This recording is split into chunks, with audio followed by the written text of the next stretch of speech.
ਸਤਨਾਮ।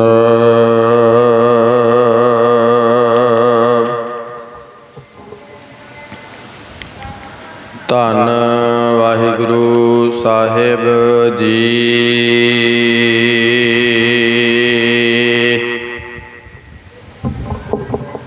ਇਕ ਓੰਕਾਰ ਸਤਨਾਮ। ਕਰਤਾ ਪੁਰਖ ਨਿਰਭਉ ਨਿਰਵੈਰ।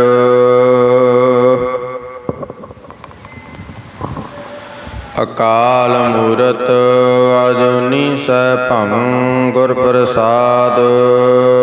ਜਪ ਆਦਿ ਸਚ ਜੁਗਾਦ ਸਚ ਹੈ ਵੀ ਸਚ। ਨਾਨਕ ਹੋਸੀ ਭੀ ਸਚ।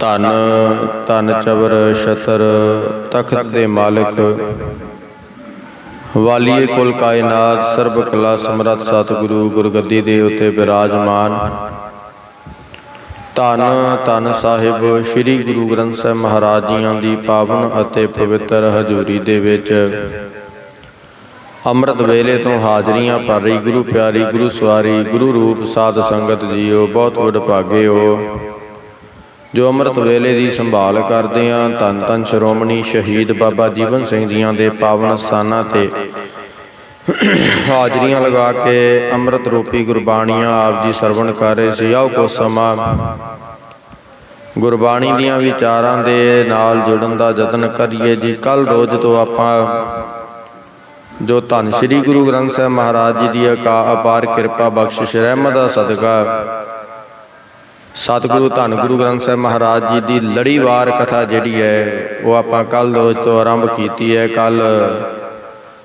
ਆਪ ਸੰਗਤ ਨੇ ਇੱਕ ਓੰਕਾਰ ਸਤਨਾਮ ਕਰਤਾ ਪੁਰਖ ਨਿਰਭਉ ਨਿਰਵੈਰ ਅਕਾਲ ਮੂਰਤ ਅਜੂਨੀ ਸੈਭੰ ਗੁਰ ਪ੍ਰਸਾਦ। ਜਪ ਆਦਿ ਸਚ ਜਪ ਤੱਕ ਆਪ ਜੀ ਨੇ ਜੋ ਵਿਚਾਰ ਸੀ ਉਹ ਸਰਵਣ ਕੀਤੀ ਹੈ।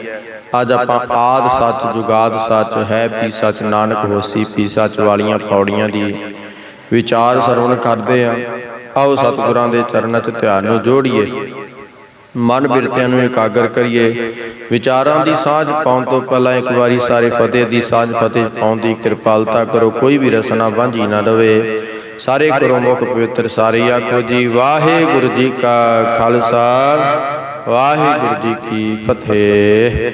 ਸਤਨਾਮ ਵਾਹਿਗੁਰੂ ਸਾਹਿਬ ਜੀ। ਆਦਿ ਸਚ ਜੁਗਾਦ ਸਚ ਹੈ ਵੀ ਸਚ ਨਾਨਕ ਹੋਸੀ ਵੀ ਸਚ।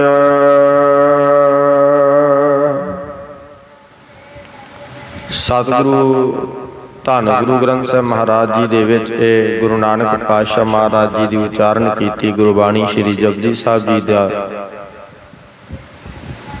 ਸ਼੍ਰੀ ਜਪਜੀ ਸਾਹਿਬ ਜੀ ਦੀ ਜਿਹੜੀ ਪਹਿਲੀ ਪੌੜੀ ਹੈ, ਸਤਿਗੁਰੂ ਉਹਦੇ ਵਿੱਚ ਸਾਨੂੰ ਸਮਝਾਉਣ ਦਾ ਯਤਨ ਕਰਦੇ ਨੇ। ਆਦਿ ਸੱਚ ਜੁਗਾਦ ਸੱਚ। ਸਤਿਗੁਰੂ ਕਹਿੰਦੇ ਨੇ ਸ੍ਰਿਸ਼ਟੀ ਦੀ ਉਤਪਤੀ ਤੋਂ ਪਹਿਲਾਂ ਉਹ ਪ੍ਰਮਾਤਮਾ ਸੱਚਾ ਸੀ ਤੇ ਸ੍ਰਿਸ਼ਟੀ ਦੀ ਉਤਪਤੀ ਦੇ ਵਿੱਚ ਯੁੱਗਾਂ ਦੀ ਸਤਿਯੁਗ ਦੇ ਵਿੱਚ ਵੀ ਭਾਵ ਉਹ ਸੱਚਾਈ ਹੈ ਵੀ ਸੱਚ ਨਾਨਕ ਹੋਸੀ ਵੀ ਸੱਚ। ਉਹ ਵਰਤਮਾਨ ਸਮੇਂ ਦੇ ਵਿੱਚ ਵੀ ਉਹ ਪ੍ਰਮਾਤਮਾ ਸੱਚਾ ਹੈ। ਸਤਿਗੁਰੂ ਦੇਵ ਜੀ ਆਖਦੇ ਨੇ ਅੱਗੇ ਭਵਿੱਖ ਕਾਲ ਦੇ ਵਿੱਚ ਵੀ ਉਹ ਪ੍ਰਮਾਤਮਾ ਜਿਹੜਾ ਹੈ ਨਾ ਉਹ ਸੱਚਾ ਹੀ ਹੋਵੇਗਾ। ਸਤਿਗੁਰਾਂ ਦਾ ਫਰਮਾਨ ਹੈ ਗੌੜ ਰਾਗ ਦੇ ਵਿੱਚ ਸਤਿਗੁਰੂ ਫਰਮਾਨ ਕਰਦੇ ਨੇ ਪੰਚਮ ਪਾਤਸ਼ਾਹ ਮਹਾਰਾਜ ਹੈ ਵੀ ਸਾਚਾ ਹੋਵਨ ਸਾਰ ਸਦਾ ਸਦਾ ਜਾਈ ਬਲਿਹਾਰ। ਬੜੀਆਂ ਸਤਿਗੁਰਾਂ ਨੇ ਉਦਾਹਰਨਾਂ ਦਿੱਤੀਆਂ ਨੇ। ਆਸਾ ਰਾਗ ਦੇ ਵਿੱਚ ਉਦਾਹਰਣ ਕੀਤੀ ਆਦਿ ਜੁਗਾਦੀ ਹੈ ਪੀ ਹੋਸੀ ਅਵਰ ਝੂਠਾ ਸਭ ਮਨ। ਕਹਿੰਦੇ ਹੋਰ ਸਾਰੇ ਝੂਠੇ ਨੇ, ਇੱਕ ਉਹ ਪਰਮਾਤਮਾ ਸੱਚਾ ਹੈ। ਵੱਡਾ ਕਰ ਸਾਲਾਹਣਾ ਹੈ ਪੀ ਹੋਸੀ ਸੋਏ। ਸੋਲਠ ਆਪ ਕੇ ਸਤਿਗੁਰੂ ਧੰਨ ਗੁਰੂ ਨਾਨਕ ਦੇਵ ਜੀ ਕਹਿੰਦੇ ਨੇ ਵੱਡਾ ਕਰ ਸਾਲਾਹਣਾ ਹੈ ਪੀ ਹੋਸੀ ਸੋਏ। ਹੁਣ ਸਿੱਧਾ ਨੇ ਆਖਿਆ ਆਪ ਜੀ ਨੇ 4 ਕਾਲ ਆਖੇ ਨੇ। ਸ਼ਸਤਰਾਂ ਦੇ ਵਿੱਚ ਤਾਂ 3 ਕਾਲ ਲਿਖੇ ਗਏ ਨੇ। ਭੂਤ ਕਾਲ, ਭਵਿੱਖ ਕਾਲ ਤੇ ਵਰਤਮਾਨ ਕਾਲ। ਆਪ ਜੀ 4 ਕਾਲ ਕਹਿੰਦੇ ਹੋ। ਸਤਿਗੁਰੂ ਆਖਦੇ ਨੇ ਤਿੰਨ ਕਾਲ ਵੀ ਇਸੇ ਦੀ ਅਵਾਤਰ ਨੇ। ਆਦਿ ਸੱਚ ਜੁਗਾ ਸੱਚ। ਕਹਿੰਦੇ ਨਿਸ਼ਚੈ ਕਰਕੇ ਸਭ ਦੀ ਆਦਿ ਰੂਪ ਪਰਮਾਤਮਾ, ਜੁਗਾਂ ਦੀ ਆਦਿ ਸਤਿਗੁਰ, ਜੁਗਾਂ ਦੀ ਸਤਿਯੁਗ ਦੇ ਵਿੱਚ ਵੀ ਸੱਚਾ ਸੀ। 4 ਪੌਣ ਅਗਨੀ, ਜਲ, ਧਰਤੀ, ਇਹਨਾਂ 4 ਤੱਤਾਂ ਦੀ ਆਦ ਜੋ ਆਕਾਸ਼ ਨਾ, ਉਹਦੀ ਕਲਪਨਾ ਤੋਂ ਵੀ ਪਹਿਲਾਂ ਉਹ ਪ੍ਰਮਾਤਮਾ ਜਿਹੜਾ ਹੀ ਉਹ ਸੱਚਾ ਸੀ। ਹੈ ਵੀ ਸੱਚ। ਵਰਤਮਾਨ ਸਮੇਂ ਦੇ ਵਿੱਚ ਵੀ ਉਹ ਸੱਚਾ ਹੈ ਵੀ ਸੱਚ। ਨਾਨਕ ਹੋਸੀ ਵੀ ਸੱਚ। ਸਤਿਗੁਰੂ ਦੇਵ ਜੀ ਆਖਦੇ ਨੇ ਭਵਿੱਖਤ ਕਾਲ ਦੇ ਵਿੱਚ ਵੀ ਉਹ ਸੱਚ ਸਰੂਪ ਹੋਵੇਗਾ। ਤੇ ਫਿਰ ਸਿੱਧਾ ਨੇ ਆਖਿਆ ਕਿ ਅਸੀਂ ਆਪਣੇ ਆਪ ਨੂੰ ਕੀ ਨਿਸ਼ਚੈ ਕਰਕੇ ਕਰੀਏ ਕਿ ਸਾਡਾ ਕੀ ਸਰੂਪ ਹੈ। ਸਤਿਗੁਰੂ ਅੱਗੇ ਕਹਿੰਦੇ ਨੇ ਆਦਿ ਸੱਚ ਜੁਗਾਦ ਸੱਚ। ਸਤਿਗੁਰੂ ਕਹਿਣ ਲੱਗੇ ਪਹਿਲਾ ਦ੍ਰਿਸ਼ਟਾਂਤ ਸੁਣੋ। ਨਿਸ਼ਚੈ ਕਰਕੇ ਗੁਰੂ ਸਾਹਿਬ ਜੀ ਨੂੰ ਉਚਾਰਦੇ ਨੇ, ਜੁਗਾਦ ਉਚਾਰਦੇ ਨੇ। ਜਦੋਂ ਰੱਸੀ ਦੇ ਵਿੱਚ ਸੱਪ ਦੀ ਕਲਪਨਾ ਨਹੀਂ ਹੋਈ ਸੀ, ਪਹਿਲਾਂ ਵੀ ਰੱਸੀ ਸੱਚੀ ਸੀ। ਹੈ ਵੀ ਸੱਚ। ਜਿਸ ਵੇਲੇ ਭਰਮ ਕਰਕੇ ਸੱਪ ਦੀ ਕਲਪਨਾ ਹੋ ਗਈ, ਭੁਲੇਖੇ ਵਿੱਚ ਪੈ ਗਿਆ ਕਿ ਤੇ ਰੱਸੀ ਜਿਹੜੀ ਪਾਣੀ ਵਿੱਚ ਪਈ ਹੈ ਸੱਪ ਲੱਗਦਾ ਹੈ। ਜਦੋਂ ਸੱਪ ਦੀ ਕਲਪਨਾ ਹੋ ਗਈ ਤਾਂ ਵੀ ਉਹ ਰੱਸੀ ਜਿਹੜੀ ਸੱਚ ਹੈ, ਕੋਈ ਹੋਰ ਚੀਜ਼ ਨਹੀਂ ਹੋ ਸਕਦੀ। ਨਾਨਕ ਹੋਸੀ ਪੀ ਸੱਚ। ਚਾਨਣ ਹੋਣ ਕਰਕੇ ਜਿਸ ਵੇਲੇ ਸੱਪ ਦਾ ਭਰਮ ਦੂਰ ਹੋ ਗਿਆ ਤਾਂ ਵੀ ਉਹ ਸੱਚਾ ਹੈ। ਇਹ ਸਿੱਧੋ ਇਸ ਤਰ੍ਹਾਂ ਤੁਸੀਂ ਆਪਣੇ ਸਵੈ ਰੂਪ ਨੂੰ ਨਿਸ਼ਚੈ ਕਰੋ। ਬ੍ਰਹਮਾ ਰੂਪ ਰਜੂ ਹੈ, ਜਗਤ ਰੂਪ ਸੱਪ ਹੈ। ਜਿਸ ਵੇਲੇ ਜਗਤ ਰੂਪ ਸੱਪ ਦੀ ਕਲਪਨਾ ਨਹੀਂ ਸੀ ਹੋਈ, ਤਿਸ ਵੇਲੇ ਵੀ ਬ੍ਰਾਹਮਣ ਰੂਪ ਰਜੂ ਸੱਚਾ ਸੀ। ਜਦੋਂ ਜਗਤ ਰੂਪ ਸੱਪ ਦੀ ਕਲਪਨਾ ਹੋ ਗਈ ਤਦ ਵੀ ਬ੍ਰਹਮ ਰੂਪ ਰਜੂ ਸੱਚਾ ਹੈ। ਜਾਂ ਬ੍ਰਹਮ ਗਿਆਨ ਹੋਣ ਕਰਕੇ ਜਗਤ ਰੂਪ ਸੱਪ ਦੀ ਭ੍ਰਾਂਤੀ ਦੂਰ ਹੋ ਗਈ ਤਦ ਵੀ ਬ੍ਰਹਮ ਰੂਪ ਰਜੂ ਸੱਚਾ ਹੈ। ਸ਼੍ਰੀ ਗੁਰੂ ਅੰਗਦ ਸਾਹਿਬ ਮਹਾਰਾਜ ਜੀ ਨੇ ਵੀ ਇਸੇ ਤਰ੍ਹਾਂ ਬੇਨਤੀ ਕੀਤੀ ਹੈ ਕਿ ਅਸੀਂ ਆਪਣੇ ਆਪ ਨੂੰ ਕੀ ਨਿਸ਼ਚੈ ਕਰੀਏ। ਉਹਨਾਂ ਪ੍ਰਤੀ ਸ਼੍ਰੀ ਗੁਰੂ ਨਾਨਕ ਦੇਵ ਮਹਾਰਾਜ ਪਾਤਸ਼ਾਹ ਜੀ ਨੇ ਉਪਦੇਸ਼ ਦਿੱਤਾ, ਪਰੰਤੂ ਇਹ ਨਿਯਮ ਹੈ ਕਿ ਗਿਆਨ ਤੋਂ ਬਿਨਾਂ ਕਦੇ ਮੁਕਤੀ ਨਹੀਂ ਹੁੰਦੀ।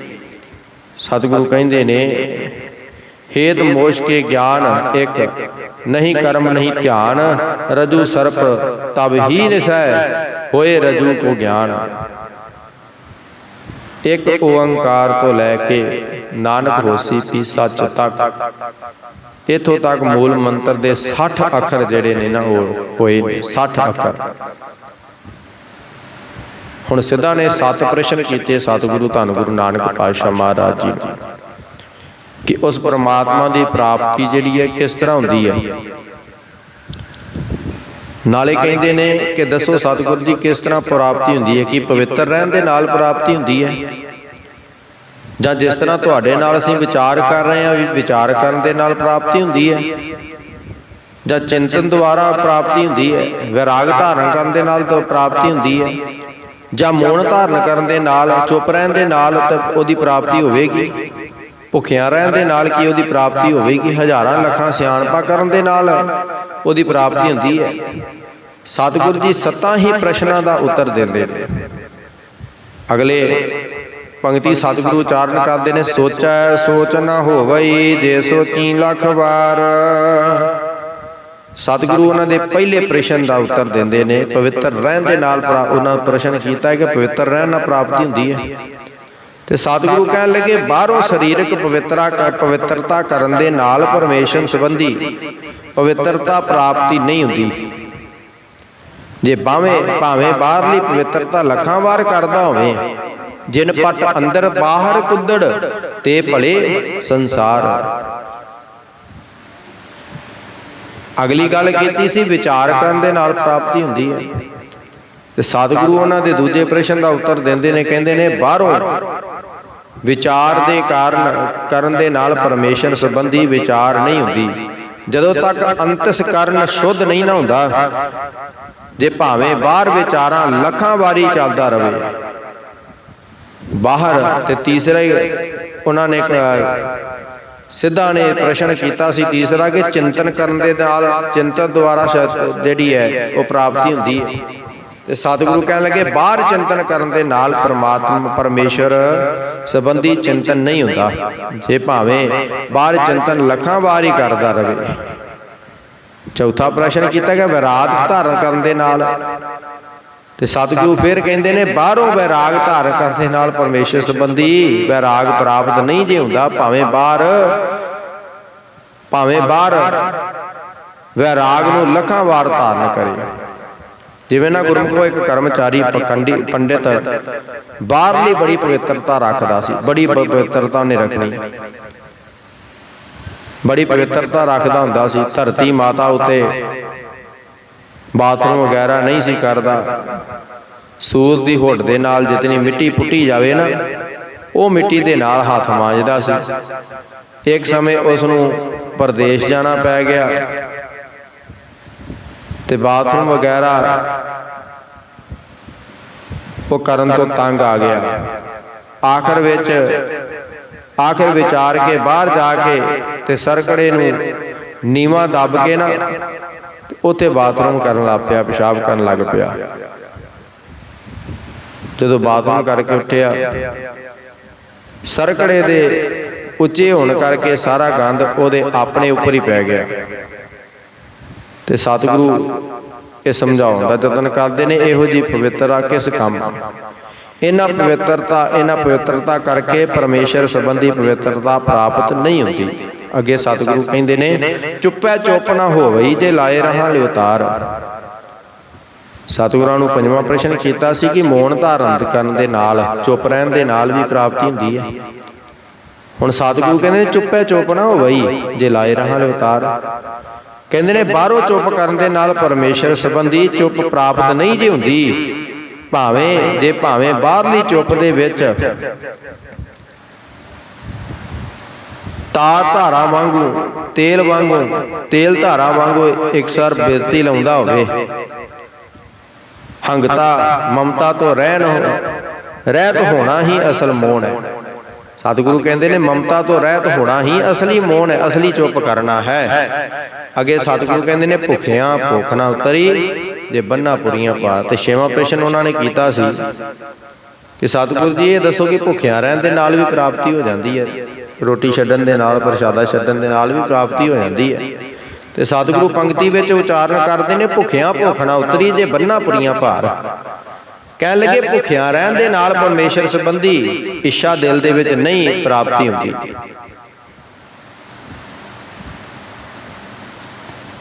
ਤ੍ਰਿਸ਼ਨਾਲੂ ਪੁਰਸ਼ਾਂ ਦੀ ਤ੍ਰਿਸ਼ਨਾ ਦੂਰ ਨਹੀਂ ਹੁੰਦੀ। ਭਾਵੇਂ ਬ੍ਰਹਮਪੁਰੀ ਤਿੰਨਾਂ ਪੁਰੀਆਂ ਦੇ ਪਦਾਰਥਾਂ ਦਾ ਭਾਰ ਬੰਨ ਕੇ ਦੇ ਦਈਏ ਤਾਂ ਵੀ ਉਹਦੀ ਪ੍ਰਾਪਤੀ ਜਿਹੜੀ ਹੈ ਨਹੀਂ ਹੋਣੀ। ਭੁੱਖਿਆਂ ਭੁੱਖ ਨਾ ਉਤਰੈ ਗੱਲੀ ਭੁੱਖ ਨਾ ਜਾਏ, ਨਾਨਕ ਭੁੱਖਾ ਤਾਂ ਰੱਜੈ ਜਾਂ ਗੁਣ ਕਹਿ ਗੁਣੀ ਸਮਾਏ। ਜਿਵੇਂ ਨਾ ਗੁਰਮੁਖੋ ਸਿਕੰਦਰ ਬਾਦਸ਼ਾਹ ਦੀ ਤ੍ਰਿਸ਼ਨਾ ਦੂਰ ਨਹੀਂ ਸੀ ਹੋਈ। ਇੱਕ ਸਮੇਂ ਕਹਿੰਦੇ ਨੇ ਸਿਕੰਦਰ ਬਾਦਸ਼ਾਹ ਦੇ ਮਨ ਦੇ ਵਿੱਚ ਸੋਚ ਆਈ ਕਿ ਮੈਂ ਬਾਦਸ਼ਾਹ ਹਾਂ ਤੇ ਸਮੁੰਦਰ ਵੀ ਬਾਦਸ਼ਾਹ ਕਹਾਉਂਦਾ ਹੈ, ਪਰ ਇਹ ਨਹੀਂ ਹੋਣਾ ਚਾਹੀਦਾ। ਸਿਕੰਦਰ ਬਾਦਸ਼ਾਹ ਨੇ ਸਮੁੰਦਰ ਦੇ ਨਾਲ ਜੰਗ ਕਰਨ ਵਾਸਤੇ ਚੜ੍ਹਾਈ ਕਰ ਦਿੱਤੀ। ਬਹੁਤ ਸਾਰੀਆਂ ਫੌਜਾਂ ਸਮੁੰਦਰ ਉੱਤੇ ਚੜ੍ਹ ਕੇ ਖੜੀਆਂ ਕੀਤੀਆਂ। ਜਿਸ ਵੇਲੇ ਧਨੁੱਖ ਖਿੱਚ ਕੇ ਬਾਣ ਮਾਰਨ ਲੱਗਾ ਨਾ ਤਾਂ ਸਮੁੰਦਰ ਬ੍ਰਾਹਮਣ ਦਾ ਰੂਪ ਧਾਰ ਕੇ ਪਾਸ ਆ ਕੇ ਖਲੋ ਗਿਆ। ਸਿਕੰਦਰ ਤੋਂ ਪੁੱਛਿਆ ਕਿ ਕੀ ਕਾਰਨ ਹੈ ਕਿ ਇੱਥੇ ਫੌਜਾਂ ਲਿਆ ਖੜੀਆਂ ਕੀਤੀਆਂ। ਸਿਕੰਦਰ ਨੇ ਆਖਿਆ ਮੈਂ ਦੁਨੀਆ ਦਾ ਬਾਦਸ਼ਾਹ ਹਾਂ ਤੇ ਤੂੰ ਨਦੀਆਂ ਦਾ ਬਾਦਸ਼ਾਹ ਹੈ, ਇਸ ਕਰਕੇ ਮੈਂ ਤੇਰੇ ਨਾਲ ਜੰਗ ਕਰਨਾ ਚਾਹੁੰਦਾ ਹੈ, ਜਾਂ ਤੂੰ ਮੇਰੇ ਅਧੀਨ ਹੋ ਜਾ। ਸਮੁੰਦਰ ਨੇ ਆਖਿਆ ਜੰਗ ਕਰਨ ਦੀ ਕੀ ਲੋੜ ਹੈ, ਐਵੇਂ ਪ੍ਰਜਾ ਦੀ ਤਬਾਹੀ ਹੋ ਜਾਵੇਗੀ। ਜਿਵੇਂ ਤੂੰ ਆਖਦਾ ਮੈਂ ਉਸੇ ਤਰ੍ਹਾਂ ਕਰਨ ਨੂੰ ਤਿਆਰ ਹਾਂ। ਸਿਕੰਦਰ ਨੇ ਆਖਿਆ ਤੂੰ ਫਿਰ ਮੇਰੇ ਪਾਸ ਕਰ ਭਰਿਆ ਕਰ, ਮਾਮਲਾ ਭਰਿਆ ਕਰ। ਹੁਣ ਸਮੁੰਦਰ ਨੇ ਉਸੇ ਵੇਲੇ ਨਿੱਕੀ ਜੀ ਥਾਲੀ ਹੀਰੇ ਰਤਨਾਂ ਦੀ ਭਰ ਕੇ ਤੇ ਅੱਗੇ ਲਿਆ ਕੇ ਰੱਖ ਦਿੱਤੀ। ਸਿਕੰਦਰ ਨੂੰ ਪ੍ਰਸੰਨ ਕਰਕੇ ਸਮੁੰਦਰ ਚਲਾ ਗਿਆ। ਕੁਝ ਚਿਰ ਪਿੱਛੋਂ ਸਿਕੰਦਰ ਨੂੰ ਸੋਚ ਆਈ ਕਿ ਮੈਂ ਏਡਾ ਵੱਡਾ ਬਾਦਸ਼ਾਹ ਤੇ ਇੱਕ ਨਿੱਕੇ ਜਿਹੇ एक निक्की जी थाली जिहड़ी है मेरे अगे रख के मखौल किया।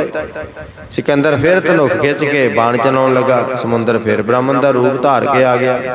पुछया हुण की गल है? सिकंदर ने आख्या तू निक्की जी थाली रख के मेरे नाल मखौल किया, मेरे नाल मजाक किया है। उस वेले समुंदर ने उछाल के ना समुंदर ने उछल के एक किनारा ही हीरियां दा लालां दे नाल भर दिता।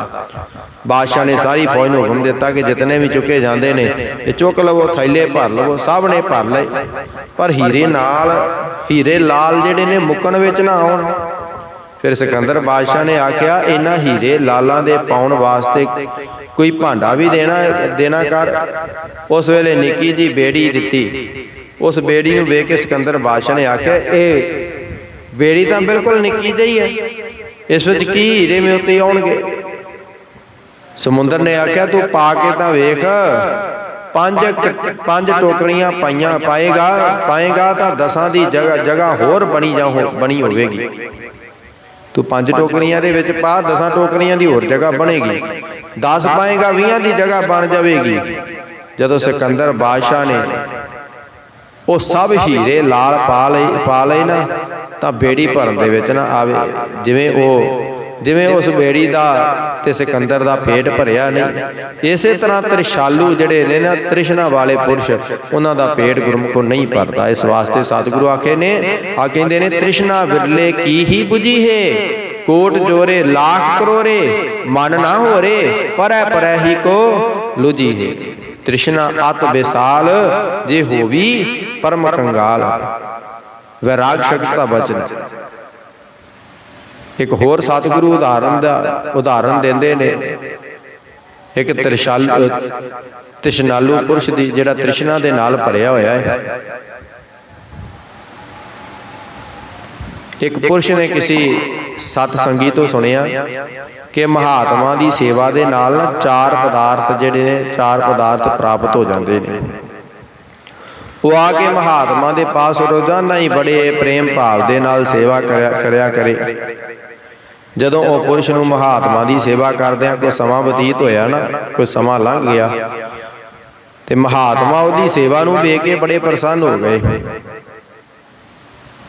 उस वेले महात्मा ने उस तो पुछया कि भले लोका तू जिस मनोरथ वास्ते भी साडी सेवा करदा रहा है ना, वो अपना मनोरथ कह। उस वेले उसने हाथ जोड़ के बेनती की, महाराज कुछ माया तो हाथ तंग है, किरपा करो माया की प्राप्ति कर दिओ जिस करके घर की गरीबी कटी जाए। उस वेले महात्मा ने उसकी बेनती सुन के ना ते 4 मोमबत्तियां जिहड़ियां उन्हें दे दित्तियां। ते महात्मा ने आखे भाई जिस वक्त तैनू माया की लोड़ होवे उस वेले इन्हां विचों एक बत्ती रात नूं जगा के ते पूर्व दिशा वाल जावीं। जिथे बत्ती बुझ जावे उथों धरती पुट के वेखी तां तैनू माया प्राप्त हो जाएगी। जेकर किसी समय फिर माया की लोड़ होवे ना, होर लोड़ पवे, फिर दूजी मोमबत्ती जिहड़ी है रात नूं जगा के ते पश्चिम दिशा वाल चलिया जावे। जिथे वो बुझ जावे उथों धरती पुट के वेखी ते तेरी लोड़ जिहड़ी है पूरी हो जाएगी।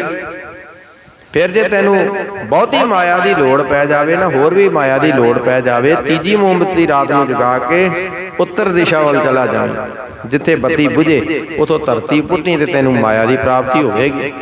परंतु ये चौथी बत्ती नूं ना जगावी ते ना ही दक्षिण दिशा वाल जावी। हुण दक्षिण दिशा जिहड़ी है, दक्षिण दिशा विच नीच कहण लगे भोगियां दा वासा है, उत्थे ना जाई।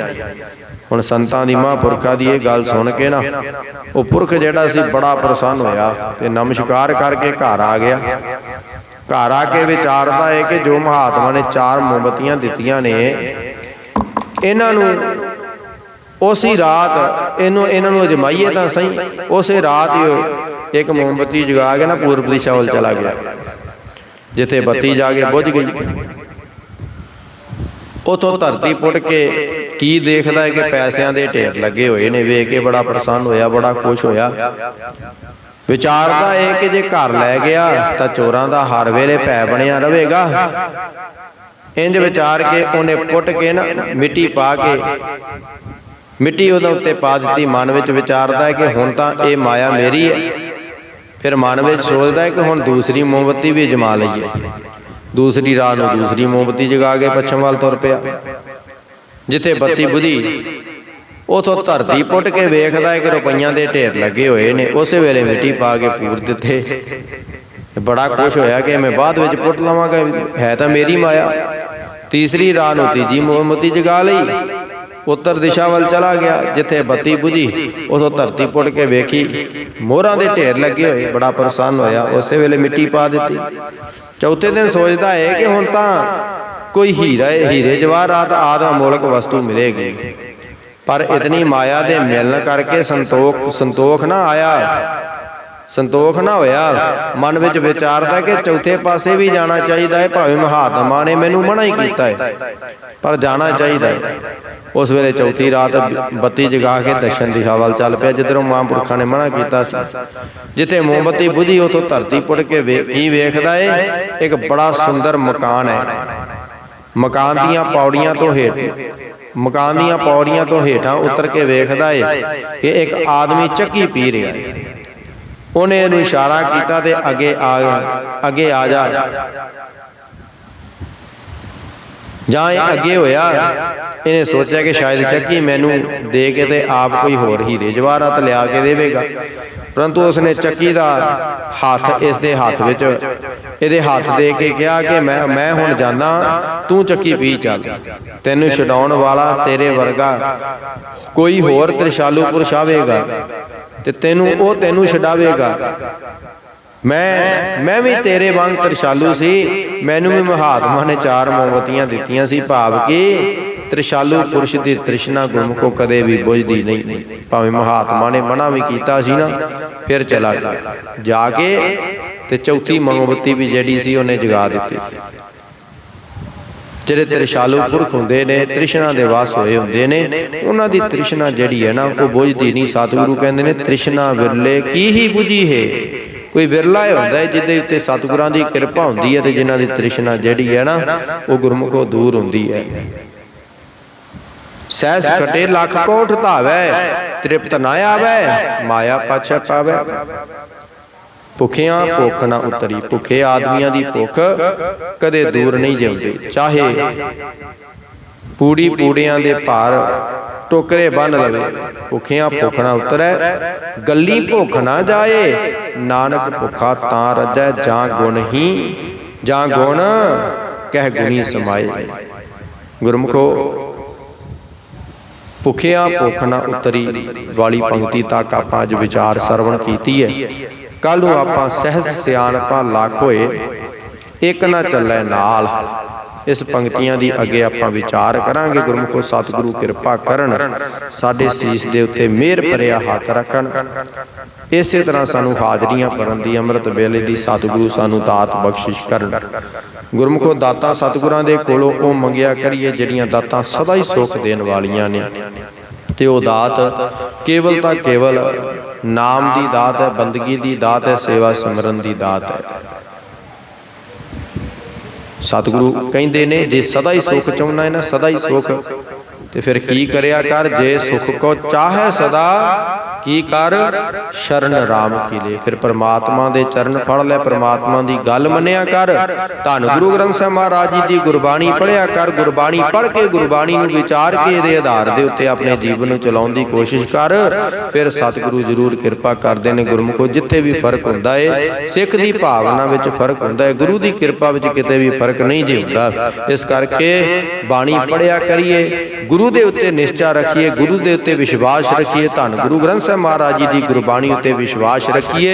गुरु अज भी किरपा करदा है। गुरमुखो सच जाणिओ साडी भावना च फर्क जरूर हो सकदा है, गुरु दी किरपा विच फर्क नहीं। जे सतगुरु कहंदे ने जो मंगै ठाकुर अपने ते सोई देवै। भाव के जिहड़ी मर्जी आके वस्तु मंग लै, ओही वस्तु तेरी झोली दे विच गुरु पा दिंदा है। नाले भी आख्या जो मंगै, भाव जिहड़ा मर्जी आण के इत्थे मंग लवे, भावें जैनी होवे ਬੋਧੀ ਹੋਵੇ, ਪਾਰਸੀ ਹੋਵੇ, ਸਿੱਖ ਹੋਵੇ, ਈਸਾਈ ਹੋਵੇ, ਮੁਸਲਮਾਨ ਹੋਵੇ, ਜਿਹੜਾ ਵੀ ਝੋਲੀ ਅੱਡੇਗਾ, ਸਤਿਗੁਰੂ ਕਹਿੰਦੇ ਨੇ ਉਹਦੀਆਂ ਝੋਲੀਆਂ ਜਿਹੜੀਆਂ ਹੈ ਨਾ ਉਹ ਗੁਰੂ ਭਰ ਕੇ ਤੋਰਦਾ ਹੈ, ਖਾਲੀ ਨਹੀਂ ਜੇ ਜਾਣ ਦਿੰਦਾ। ਸੱਚ ਜਾਣਿਓ ਸ਼ਰਧਾ ਇਹੋ ਜੀ ਬਣਾ ਲਈਏ, ਤੇ ਇਹ ਸ਼ਰਧਾ ਬਣਨੀ ਹੈ ਸਾਡੀ ਬਾਣੀ ਪੜ੍ਹ ਕੇ, ਗੁਰੂ ਦੇ ਉੱਤੇ, ਗੁਰੂ ਦੀ ਬਾਣੀ ਉੱਤੇ ਨਿਸ਼ਚਾ ਰੱਖ ਕੇ ਬਾਣੀ ਪੜ੍ਹ ਕੇ ਬਾਣੀ ਨੂੰ ਸਮਝਣ ਦਾ ਯਤਨ ਕਰੀਏ। ਸਤਿਗੁਰਾਂ ਦੀ ਬਾਣੀ ਸਾਨੂੰ ਕੀ ਕਹਿੰਦੀ ਹੈ ਤੇ ਫਿਰ ਉਹਦੇ ਆਧਾਰ ਤੇ ਆਪਣੇ ਜੀਵਨ ਨੂੰ ਚਲਾਉਣ ਦੀ ਕੋਸ਼ਿਸ਼ ਕਰੀਏ। ਸਤਿਗੁਰੂ ਕਿਰਪਾ ਕਰੇ, ਸਾਡੇ ਸੀਸ ਤੇ ਮਿਹਰ ਭਰਿਆ ਹੱਥ ਰੱਖ ਕੇ ਸਾਨੂੰ ਨਾਮ ਦੀਆਂ ਦਾਤਾਂ, ਬੰਦਗੀ ਦੀਆਂ ਦਾਤਾਂ, ਸੇਵਾ ਸਿਮਰਨ ਦੀਆਂ ਦਾਤਾਂ ਬਖਸ਼ਿਸ਼ ਕਰਨ। ਐਸੀਆਂ ਦਾਤਾਂ ਜੇਕਰ ਸਤਿਗੁਰਾਂ ਦੇ ਕੋਲੋਂ ਮੰਗਾਂਗੇ, ਦਾਤਾਂ ਦੇਣ ਵਾਲੇ ਦਾਤੇ ਦੇ ਜੇਕਰ ਅਸੀਂ ਚਰਨ ਮੰਗ ਲਵਾਂਗੇ ਨਾ, ਗੁਰਮੁਖੋ ਜਿਹਦੇ ਘਰੇ ਦਾਤਾ ਆ ਜਾਵੇ ਨਾ, ਉਹਨੂੰ ਦਾਤਾ ਮੰਗਣ ਦੀ ਲੋੜ ਨਹੀਂ ਰਵੇਗੀ, ਦਾਤਾ ਆਪੇ ਝੋਲੀਆਂ ਭਰ ਦੇਵੇਗਾ। ਜਿੰਨਾ ਕਿ ਜਿਹਦੇ ਘਰ ਦਾਤਾਂ ਦੇਣ ਵਾਲਾ ਬੈਠ ਜਾਵੇ, ਉਹਨੂੰ ਫਿਰ ਕੁਝ ਮੰਗਣ ਦੀ ਲੋੜ ਨਹੀਂ ਪੈਂਦੀ। ਇਸ ਕਰਕੇ ਦਾਤ ਉਹ ਮੰਗੀਏ ਜਿਹਦੇ ਨਾਲ ਮਨ ਦੀ ਭੁੱਖ ਦੂਰ ਹੁੰਦੀ ਹੈ। ਉਹ ਦਾਤ ਕਿਹੜੀ ਹੈ? ਦੇਹ ਨਾਮ ਸੰਤੋਖੀਆ ਉਤਰੈ ਮਨ ਕੀ ਭੁੱਖ। ਮਨ ਦੀ ਭੁੱਖ ਦੂਰ ਹੋਣੀ ਹੈ ਨਾਮ ਦੀ ਦਾਤ ਦੇ ਨਾਲ। ਇਸ ਕਰਕੇ ਦਾਤਾਂ ਦੇਣ ਵਾਲੇ ਦਾਤੇ ਦੇ ਚਰਨ ਮੰਗੀਏ। ਸਤਿਗੁਰੂ ਕਿਰਪਾ ਕਰਨ, ਸਾਨੂੰ ਸੋਝੀ ਬਖਸ਼ਿਸ਼ ਕਰਨ। ਨਿਤਨੇਮ ਦੀਆਂ ਦਾਤਾਂ, ਅੰਮ੍ਰਿਤ ਵੇਲੇ ਦੀਆਂ ਦਾਤਾਂ, ਪੰਜਾਂ ਕਕਾਰਾਂ ਦੇ ਧਾਰਨੀ ਹੋਣ ਦੀ ਦਾਤ ਸਤਿਗੁਰੂ ਬਖਸ਼ਿਸ਼ ਕਰਨ। ਜੇਕਰ ਐਸੀਆਂ ਦਾਤਾਂ ਸਤਿਗੁਰਾਂ ਕੋਲੋਂ ਮੰਗਾਂਗੇ ਫਿਰ ਕੀ ਮਿਲੇਗਾ? ਸੁਖ ਹੀ ਸੁਖ ਹੈ ਦੁਨੀਆ, ਸੁਖ ਅੱਗੇ ਦਰਗਾਹ ਦੇਵੇ ਸੁਖ। ਜਿਵੇਂ ਸਤਿਗੁਰਾਂ ਦਾ ਫਰਮਾਨ ਹੈ, ਇਹ ਲੋਕ ਸੁਖੀਏ ਪਰ ਲੋਕ ਸੁਹੇਲੇ, ਨਾਨਕ ਹਰਿ ਪ੍ਰਭ ਆਪੇ ਮੇਲੇ। ਵਿਚਾਰਾਂ ਕਰਦਿਆਂ ਏਕ ਨਹੀਂ ਅਨੇਕਾਂ ਪ੍ਰਕਾਰ ਦੀਆਂ ਭੁੱਲਾਂ ਹੋ ਜਾਣੀਆਂ ਸੁਭਾਵਿਕ ਨੇ ਜੀ। ਸਤਿਗੁਰੂ ਸਤਿਗੁਰਾਂ ਦੀ ਸੰਗਤ ਬਖਸ਼ਣ ਯੋਗ ਹੈ, ਬਖਸ਼ ਲੈਣਾ। ਆਓ ਸ਼੍ਰੀ ਆਨੰਦ ਸਾਹਿਬ ਜੀ ਦੇ ਜਾਪ ਤੋਂ ਉਪਰੰਤ ਅਰਦਾਸ ਬੇਨਤੀ ਹੋਵੇਗੀ। ਇੱਕ ਵਾਰੀ ਸਾਰੇ ਫਤਿਹ ਦਾ ਜਵਾਬ ਫਤਿਹ ਦੇਣ ਦੀ ਕਿਰਪਾਲਤਾ ਕਰੋ। ਕੋਈ ਵੀ ਰਸਨਾ ਵਾਂਝੀ ਨਾ ਰਹੇ, ਸਾਰੇ ਕਰੋ ਮੁਖ ਪਵਿੱਤਰ। ਸਾਰੀ ਆਖੋ ਜੀ ਵਾਹਿਗੁਰੂ ਜੀ ਕਾ ਖਾਲਸਾ, ਵਾਹਿਗੁਰੂ ਜੀ ਕੀ ਫਤਿਹ।